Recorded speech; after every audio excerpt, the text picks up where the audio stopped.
మీ personal interviews మరియు వ్యాపార ప్రకటనల కొరకు ఈ నెంబర్ని సంప్రదించండి. నమస్తే, వెల్కమ్ టు మనం టీవీ. నేను మీ ప్రియాంకారావు. ఈ రోజు మనతో పాటు సీనియర్ జర్నలిస్ట్ అండ్ మా పొలిటికల్ ఎడిటర్ కట్టా కార్తిక్ గారు ఉన్నారు. వారితో మాట్లాడదాం. నమస్కారం సార్. నమస్తే ప్రియాంక. సార్, ఇక్కడ చాలా మందికి చాలా డౌట్స్ ఉన్నాయి. అంటే ప్రజలు అడుగుతుంది ఏంటంటే, భూమా మౌనిక మీద, అంటే తన క్యారెక్టర్ మీద కూడా కొన్ని ఆరోపణలు తన అత్తింటి వారిపై నుండి వస్తున్నాయి. సో అత్తింటి వారు ఇన్ని ఆరోపణలు చేస్తుంటే ఎందుకు భూమా అఖిల ప్రియ సైలెంట్ గా ఉంది?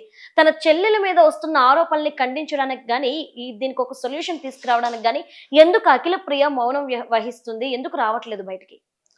ఎస్, భూమా మౌనిక, భూమా అఖిల ప్రియ చెల్లి. అవును. భూమా అఖిల ప్రియ మాజీ మంత్రి, ప్రస్తుతం టీడీపీ ఎమ్మెల్యేగా ఉన్నారు. అవును.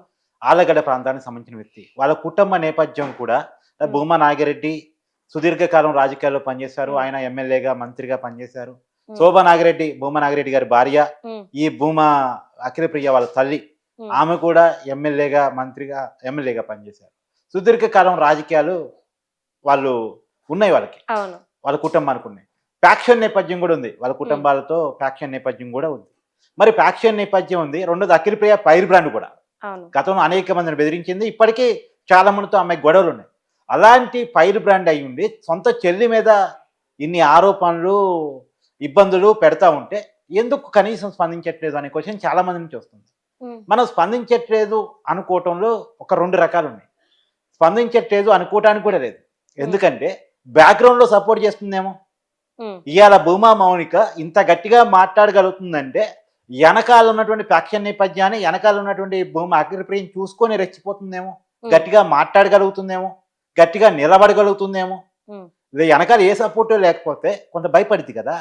మోహన్ బాబు లాంటి కోపదారి మనిషి ముందు, సినిమా సెలబ్రిటీ ముందు, మాజీ ఎంపీ ముందు, సినిమాలో సొసైటీలో ఒక పలుకుబడి ఉన్నటువంటి వ్యక్తి ముందు నిలబడి మాట్లాడగలుగుతుంది అంటే, మంచి మనోజుకు సపోర్టుగా నిలబడి అడగగలుగుతుందంటే, నిన్న పోలీసులతో కూడా ఎలా మాట్లాడుతుంది చూసాక వీడియో బయటకు వచ్చింది కదా. నేను అవసరమైతే ప్రైవేట్ కేసు వేస్తాను బెదిరించగలుగుతుంది. సో అంత గట్టిగా నిలబడి మాట్లాడగలుగుతుందంటే ఆ కుటుంబ నేపథ్యం, రెండోది ఆ కుటుంబం వెనకాల ఉండి సపోర్ట్ చేసిద్దని తను. కాకపోతే ఇప్పుడు అసలు గొడవకు కారణమే భూమా కుటుంబం కోడలుగా రావటం కదా. అంటే సార్, నాకు ఒకటి అర్థం కాదు ఏంటంటే, భూమా మౌనిక చాలా డేరింగ్ ఉన్న వ్యక్తి. ఎందుకు అంటే అఖిల ప్రియ జైల్లో ఉన్నప్పుడు కూడా తను ఎక్కడో ఉన్న అమ్మాయి వచ్చి ఒంటరిగా పోరాటం చేసిన వ్యక్తి. ఎలక్షన్ టైంలో కూడా అక్కకి సపోర్ట్ గా నిలబడి ప్రజల్లోకి వెళ్ళిన వ్యక్తి. అంటే డేరింగ్ ఉన్న లేడీ కాబట్టి ఇంత ఫైర్ గా ఉండొచ్చు. ఒకవేళ తను అక్క సపోర్ట్ లేకపోయినా కానీ తను బయటకు వచ్చి తను ఫైట్ చేయగల కెపాసిటీ ఉన్న అమ్మాయి కదా. So Akhila Priya back bone support ఉంది అని మనం ఎలా అనుకుంటాం? అంటే ఒక విషయం అర్థం చేసుకోవాలి. ఒకనాడు నువ్వు అన్నది నిజమే. అవును. డైరెక్ట్ గా మౌనిక అబ్బాయి అఖిల ప్రియ కోసం నిలబడింది, పోరాటం చేసింది, గట్టిగా మాట్లాడింది, ఎలక్షన్స్ లో కూడా ఫైట్ చేసింది. కానీ ఒకనాడు ఉన్నటువంటి సంబంధాలకి నేటి సంబంధాలకి కొంత తేడా వచ్చిన మాట మనకు అర్థమవుతుంది. తేడా వచ్చినా సరే అఖిల ప్రియ చర్యని డిజోన్ చేసుకునేంత లేదు. కాకపోతే ఆ అమ్మాయికి ఉన్న తగాదులే అమ్మాయి చాలా ఎక్కువ. ఈ మధ్య కాలంలో కూడా క్లాస్ బిక్కింది చంద్రబాబు గారు పిలిచి. సో డైరెక్ట్ గా ఆమె ఇన్వాల్వ్ అయ్యే పరిస్థితి లేక ఇండైరెక్ట్ గా సపోర్ట్ చేస్తుందేమో అనేది నా అభిప్రాయం. రెండోది, ఈ మధ్య కాలంలో మంచి మనోజ్ నారా లోకేష్ కలిశాడు. నారా లోకేష్ కలవడం అనేది చిన్న విషయం కాదు. నారా లోకేష్ అపాయింట్మెంట్ ఇప్పించడంలోను, నారా లోకేష్ కలవటంలోను వెనకాల భూమా అఖిల ప్రియ ఏమైనా కథ నడిపిందా? నారా లోకేష్ కల్పించింది. వాళ్ళ పార్టీ నాయకుడు కదా. వాళ్ళ పార్టీని చూస్తున్న వ్యక్తి విద్యాశాఖ మంత్రిగా ఉన్నాడు. రెండోది, మంచి కుటుంబానికి విద్యా సంస్థలు ఉన్నాయి. విద్యా సంస్థల్లో ఉన్నటువంటి అక్రమాల మీద మనోజ్ అనేకమైనటువంటి అనేక కంప్లైంట్స్ ఇస్తా ఉన్నాడు. ఆ కంప్లైంట్స్ కూడా నారా లోకేష్ దృష్టి తీసుకెళ్ళి ఉండొచ్చు కాక. మరి ఇవన్నీ వెనకాల భూమా అఖిల ప్రియ లేకుండానే మనోజ్ నడుపుతున్నాడు అని మనం ఎందుకు అనుకోవాలి? నిజానికి మోహన్ బాబు కుటుంబం కొంత వైసీపీకి దగ్గరగా ఉంటుంది. మోహన్ బాబు కొంత వైసీపీకి దగ్గరగా ఉండే వ్యక్తి. విష్ణు స్వయంగా బంధువు జగన్కి. అలాంటిది ఇప్పుడు డైరెక్ట్ గా మనోజ్ పై నారా లోకేష్ కలవగలుగుతున్నాడు అంటే వెనకాల కొంత టీడీపీ ఫేవర్ ని కనపట్లేదా? మనోజ్ లో టీడీపీ ఫేవర్. మరి టీడీపీ ఫేవర్ కనపడుతుందంటే భూమా అఖిల ప్రియ వాసనలు ఇక్కడ కనపడటం లేదా? సో చాలా క్లియర్ గా వెనకాల ఉండి గ్రౌండ్ వర్క్ నడుపుతుంది అనుకోవాలి. అవసరమైనప్పుడు ఆలగడ్డ ఫ్యాక్షన్ కూడా ఇక్కడ దిగిద్దేమో. ఇప్పుడు గతంలో ఏం జరిగిందంటే హైదరాబాద్ లో కిడ్నాప్ డ్రామా జరిగింది. ఏదో ఆలగడ్డ సంబంధించిన ఫ్యాక్షన్ కొంతమంది వచ్చి ఇక్కడ ఏదో కిడ్నాప్ చేయబోయారు అనేటువంటిది ఆమె అనేక కేసులు నమోదైన. ఆ కేసులో అఖిల ప్రియ జైలు కూడా పోయింది. అంత బ్యాడ్ నేమ్స్ ఆమె మీద ఉన్న టైంలో టికెట్ ఇవ్వడానికి వెనక ముందు ఆలోచించింది పార్టీ. ఇప్పుడు మళ్ళీ అదే ఫ్యాక్షన్ ఇక్కడ తీసుకొచ్చి నడిపితే ఇంకా బ్యాడ్ అయ్యే అవకాశం ఉంటే చంద్రబాబు గారు దాన్ని ఒప్పుకోరు. ఒప్పుకునే పార్టీ వాళ్ళ పార్టీ కాదు. కాబట్టి డైరెక్ట్గా సపోర్ట్ చేయలేక ఇప్పుడు ఎమ్మెల్యేగా కూడా ఉంది కాబట్టి రేపు పొలిటికల్ ఫ్యూచర్ లేకుండా పోయిద్దేమో చంద్రబాబు గారి కోపం తెప్పిస్తే అనే కారణం చేత డైరెక్ట్ కాకుండా ఇండైరెక్ట్గా సపోర్ట్ చేస్తుందేమో. కాకపోతే ఒకటి, మరి అప్పుడేమో మౌనిక డైరెక్ట్గా సపోర్ట్ చేసింది, ఇప్పుడు ఇండైరెక్ట్గా ఎందుకు సపోర్ట్ చేయాలి? డైరెక్ట్గా వచ్చి చెల్లితో అనుకూలంగా మాట్లాడచ్చు కదా, చెల్లికి సపోర్ట్గా నిలబడచ్చు కదా అనే డౌట్ నీకు రావచ్చు. కానీ ఒకనాడు ఉన్నటువంటి సంబంధాలు ఇవాళ ఉన్నట్టు కూడా మనకు కనపడటం లేదు.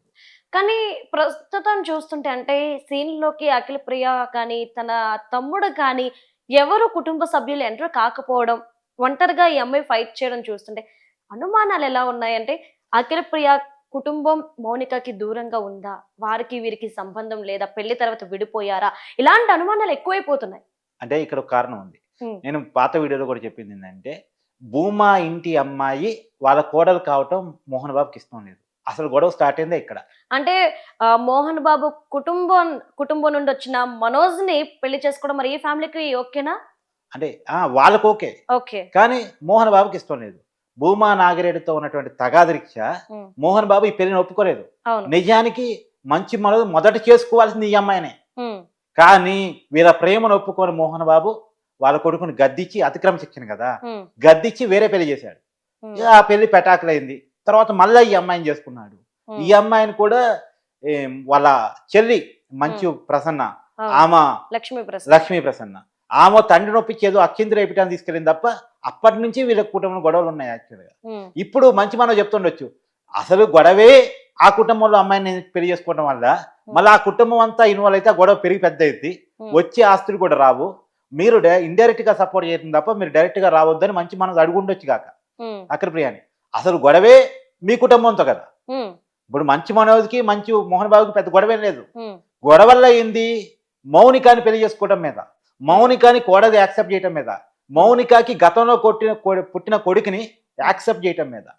కాబట్టి అసలు గొడవే మూలమే ఇదైనప్పుడు మళ్ళీ దాన్ని పెంచుకోవటం ఎందుకు?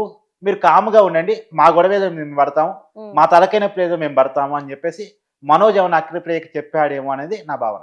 ఓకే, మొత్తం మీద అయితే వెనకుండి అఖిల ప్రియ నడిపిస్తుంది అని మనం అనుకోవచ్చు. ఒకవేళ చేయి దాటే పరిస్థితి వస్తే, సందర్భం వస్తే ఖచ్చితంగా అఖిల ప్రియ కూడా రంగంలో దిగిద్దేమో. ఒకవేళ ఈ ఫ్యామిలీ ఇష్యూస్ లోకి అఖిల ప్రియ ఎంటర్ అయితే సీన్ ఎలా ఉంటుంది? ఎందుకంటే ఫైర్ బ్రాండ్ కదా, తను వాయిస్ అలా ఉంటది. అవును, ఎలా ఉంటది? ఖచ్చితంగా ఇది పొలిటికల్ గా కూడా టర్న్ చేసుకునే అవకాశం ఉంటుంది. అది ఖచ్చితంగా మోహన్ బాబుకి ఇబ్బందికరమైన పరిణామంగా మారే అవకాశం ఉంటుంది. ఇక్కడ ఒక విషయం ఉంది, నిజానికి భూమా అఖిల ప్రియ కనుక మోహన్ బాబు మీద నా మీద దాడి చేశాడు, మామయ్య కదా మోహన్ బాబు, మామయ్య అవుతాడు కదా వరుసకి, మామ నా మీద దాడి చేశాడు, నన్ను ఇబ్బంది పెట్టే ప్రయత్నం చేశాడని కనుక వేరే కేసులు పెడితే అది మోహన్ బాబుకి చాలా ఇబ్బందికరంగా మారే అవకాశం. ఎందుకంటే ఇప్పటి వరకు ఒకే చోట ఉన్నారు కదా వీళ్ళంతా. కాబట్టి ఆ రకమైన కేసులు పెట్టే కాడికి పోతే వ్యవహారం మారిపోయింది. మరి మౌనిక ఇంతవరకు కేసు పెట్టలేదంటే ఆ కుటుంబం మీద ఇస్తున్న గౌరవం కావచ్చు, వాళ్ళ మామకి ఇస్తున్న గౌరవం కావచ్చు, ఇది తెగేదాకా లాగొద్దులే తెంచుకుందాం అనేటువంటి భావన కావచ్చు. మరి ఒకవేళ తెగేదాకా వస్తే, వెనకాల అఖిల ప్రియ వస్తే ఖచ్చితంగా మౌనిక మోహన్ బాబు మీద ప్రైవేట్ కేసులు పెట్టే అవకాశం ఉంటుంది, వేధింపుల కేసులు పెట్టే అవకాశం ఉంటుంది, దాడి చేశాడు అన్న కేసులు పెట్టే అవకాశం ఉంటుంది. అది మోహన్ బాబుకి మరింత నెగిటివ్ గా మారే అవకాశం ఉంటది. అంటే మౌనిక కేసు పెట్టలేదు కానీ వార్తలు అయితే వచ్చినాయి, ఇటు మౌనిక మీద కూడా చేసుకున్నారు అని మనోజ్ నోట్ నుండే వచ్చింది. అవును, నా భార్య పిల్లలకి ప్రాణహాని ఉంది. అంటే దీని అర్థం చూసుకుంటే ఆ మాట చెప్పటం వేరు, అది కేసుగా మారటం వేరు. నిజానికి ఇప్పటి వరకు మౌనిక డైరెక్ట్ గా కంప్లైంట్ చేయలేదు. కంప్లైంట్ చేస్తే మాత్రం అది మోహన్ బాబుకి జైలు జీవితాన్ని ఇచ్చే ప్రమాదం ఉంటది. అది మాత్రమే కాదు, నన్ను విష్ణు కూడా ఇబ్బంది పెట్టే అని విష్ణు బాబు అవుతాడు, విష్ణు కూడా నన్ను ఇబ్బంది పెట్టాడు అని చెప్పేసి కనుక కేసు పెట్టింది అనుకో, అది కూడా ఇబ్బందికరంగా మారే అవకాశం ఉంటుంది. ఎందుకంటే చట్టాలు అమ్మాయిలకి ఫేవర్ గా ఉంటాయి సహజంగా. వీరు నిరూపించుకోవాల్సి వస్తుంది, మేము అమ్మాయిని ఇబ్బంది పెట్టలేదు, ఆ అమ్మాయి మీద దాడి చేయలేదు, అమ్మాయిని ఏమీ అనలేదు అని నిరూపించుకోవాల్సిన పరిస్థితిలో పడతారు. ఓకే, సో ఎటు చూసినా మంచు ఫ్యామిలీకి ముప్పు పొంచి ఉంది, చుట్టూ బిగిసిపోతుంది అని చెప్పేసి అనుకోవచ్చు. Okay, right. Thank you so much. Thank you.